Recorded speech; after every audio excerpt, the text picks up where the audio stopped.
Selamat pagi untuk kita semua. Terima kasih atas kesempatan yang diberikan kepada saya.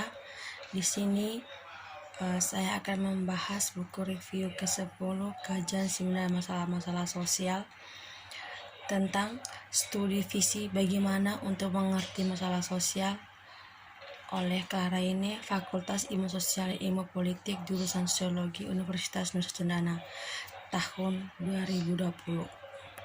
Mendefinisikan masalah sosial mungkin tampak mudah. Semua orang tahu siapa mereka. Memang daftar isi buku ini menyediakan daftar subjek terkenal, kesehatan yang buruk, kesetaraan gender, dan sebagainya. Tetapi definisi dengan contoh merupakan taktik yang buruk karena tidak menunjukkan alasannya. Beberapa masalah menjadi problematis sementara MERS tidak. Fakta ini penting karena barangkali mengherankan tidak semua kondisi berbahaya dikenali dengan masalah sosial. Pertimbangan bahaya yang ditimbulkan oleh penggunaan obat dan mobil. Pada tahun 1995, hampir 12.000 orang meninggal karena penyebab terkait narkoba. Hanya beberapa yang melibatkan zat ilegal kinekis. 1996 B22. Obat-obatan terlarang seperti heroin dan kokain dikaitkan dengan kejahatan yang menghabiskan jutaan dolar setiap tahun. Mendasarkan penilaian mereka pada bukti semacam itu, banyak orang menyimpulkan bahwa narkoba merupakan masalah besar di Amerika Serikat. Ini sepertinya masuk akal. Namun, mobil menimbulkan risiko dan biaya yang lebih besar daripada obat-obatan. Pada tahun 1995, sekitar 42.000 orang meninggal dalam kecelakaan mobil dan banyak lagi yang terluka. Kecelakaan kendaraan bermotor nyatanya menjadi penyebab utama kematian penduduk di bawah usia 35 tahun. Lebih lanjut, kerusakan properti dari tabrakan ini berjumlah miliaran dolar setiap tahun. Selain itu, penggunaan otomotif menciptakan populasi udara yang mengakibatkan ketidaknyamanan dan penyakit bagi jutaan orang. Akhirnya, penggunaan mobil berkontribusi pada efek rumah kaca, pemanasan atmosfer. Kibitz dapat menghasilkan diskualifikasi ekonomi yang signifikan di masa depan. Perbedaan ini berarti bahwa mobil secara inheran lebih berbahaya bagi pengangkatan manusia daripada obat-obatan. Aber, semua orang 3 kali lebih mungkin untuk jika saya menggunakan mobil sebagai verhaks, kita harus mengatakan tidak pada penggunaan mobil. Ini sepertinya akal sehat. Maksud saya, tentu saja, sedikit data yang dapat mengubah akal sehat di kepalanya jelas bahwa masalah berlabel. Masalah sosial memiliki dimensi tersembunyi yang melampaui perhitungan kerugian sederhana. Sebagai pengamat, kami memerlukan pedoman untuk membantu kami memahami mengapa hal-hal seperti penggunaan narkoba dan mobil dievaluasi secara berbeda. Definisi masalah sosial memberikan arahan seperti itu. Berikut definisi yang digunakan dalam buku ini. Sales problem adalah kondisi berbahaya yang didefinisikan oleh banyak orang dan secara politis diakui membutuhkan perbaikan. Berdasarkan definisi tersebut, permasalahan sosial memiliki 3 aspek perlu dibahas. 1. Bagian objektif menunjukkan tingkat kerusakan. 2. Komponen subjektif menunjukkan bahwa kondisi yang merugikan telah diidentifikasi dan debat politik telah diperlukan. Dan 3. Aspek optimis menunjukkan bahwa orang-orang percaya bahwa sistem dapat diperbaiki. Tingkat bahaya hangat datang dalam berbagai bentuk. Orang bisa terluka secara fisik, mereka bisa kehilangan uang atau kekuasaan, nilai moral mereka bisa tersinggung, atau lingkungan di mana mereka tinggal bisa direndahkan. Dalam setiap kasus, bagaimana bahaya haruslah sebuah situasi yang sebenarnya. Dimensinya dapat didefinisikan secara akurat. Mereka yang menyatakan bahwa obat-obatan atau mobil merupakan masalah sosial harus menunjukkan sejauh mana penggunaan narkoba dan mobil serta konsekuensinya Idealnya, seperti yang kemudian saya tekankan, deskripsi seperti itu akan memeriksa data historis dan internasional karena mereka membantu menempatkan suatu masalah ke dalam perspektif.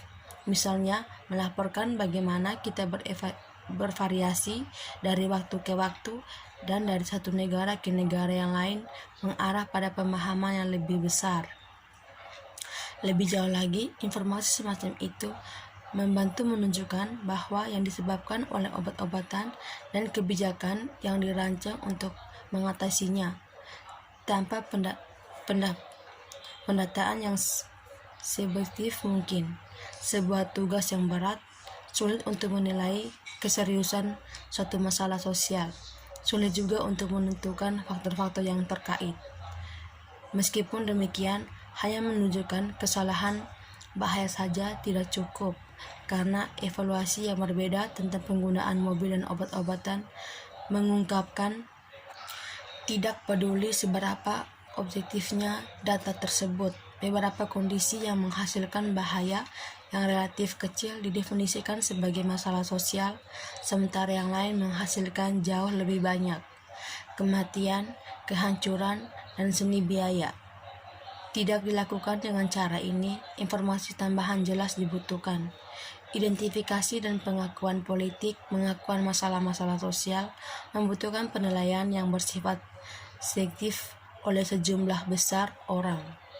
Fuller dan Myers, 1941. Ada kontroversi yang cukup besar dalam sosiolog tentang berapa banyak orang yang signifikan dan mudah untuk melihat mengapa keselisihan ini tampaknya sulit untuk memecahkan kembali. Apakah ini membutuhkan mayoritas populasi? Sedikit yang intens? Satu orang yang kuat? Seorang ahli atau sekelompok ahli? Faktanya, ada saat-saat ketika masing-masing entitas ini berhasil mengklaim bahwa kondisi berbahaya merupakan masalah sosial. Dengan demikian, jawabannya tidak ada hubungan dengan jumlah absolut orang yang menyatakan satu kondisi berbahaya daripada pengaruh mereka di masyarakat. Proses mengidentifikasi masalah sosial biasanya melibatkan umpan balik antara publik dari pemimpin opinian mereka yang membawa masalah kepada perhatian orang dan mengajari mereka di mana kepentingan mereka berada. Cass dan Lasvidel, 1955. Kebanyakan individu menggunakan keluarga dan teman sebagai mereka pemimpin opini primer hanya karena ikatan emosional mereka dengan mereka dan frekuensi berbicara dengan mereka, tapi para pemimpin opini disetarakan juga ada. Beberapa dari mereka adalah populasi seperti presiden, gubernur, anggota kongres, dan negara bagian legislator. Yang lain adalah aktivis politik yang perhatian tentang isu-isu tertentu. Yang lain adalah penguasa moral seperti ulama yang merelifikasikan kebijakan publik untuk mencerminkan posisi etnis tertentu. Butker, 1963. Terakhir, beberapa adalah maklar ide seperti profesor, jurnalis, dan pakar di lembaga think tank. Smith, 1991. Kategori ini tidak saling eksklusif. Beberapa pemimpin opini termasuk dalam lebih dari satu. Karakteristik umum mereka adalah upaya aktif untuk mengidentifikasi masalah-masalah sosial. Dengan melakukan itu, mereka menetapkan isu-isu di hadapan publik yang mana yang merespon atau tidak. Berikut ini adalah contoh bagaimana umpan balik antara orang biasa dan pemimpin opini bekerja. Pada tahun 1962, seorang jurnalis bernama Michael Harrigan menulis sebuah buku tentang orang miskin, The Old Amish, yang laris manis dan juga menjadi perhatian Presiden John Kennedy. Banyak wawasan dalam buku ini yang agak nekat dan menunjukkan pada satu itu, karena meskipun profil tersebut luas, itu tidak dianggap sebagai masalah sosial. Masalah yang dianggap Warrington diperdebatkan dalam pemerintahan, dan tak lama setelah kematian Kennedy, Presiden Lyndon Johnson mengumumkan perang terhadap Powers. Selain itu, selama periode yang sama banyak orang miskin menunjukkan ketidakpuasan, kadang-kadang dengan cara yang sulit diatur dengan situasi mereka di kehidupan. Akibatnya, tidak makaler ide, pembelian dan pembacaan buku oleh publik, perhatian dari politis dan protes dari orang-orang miskin.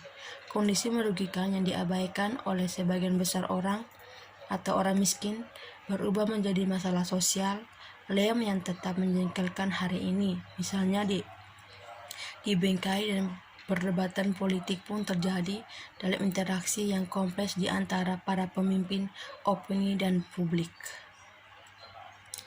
Baik, sekian dari saya. Terima kasih banyak. Tuhan Yesus memberkati.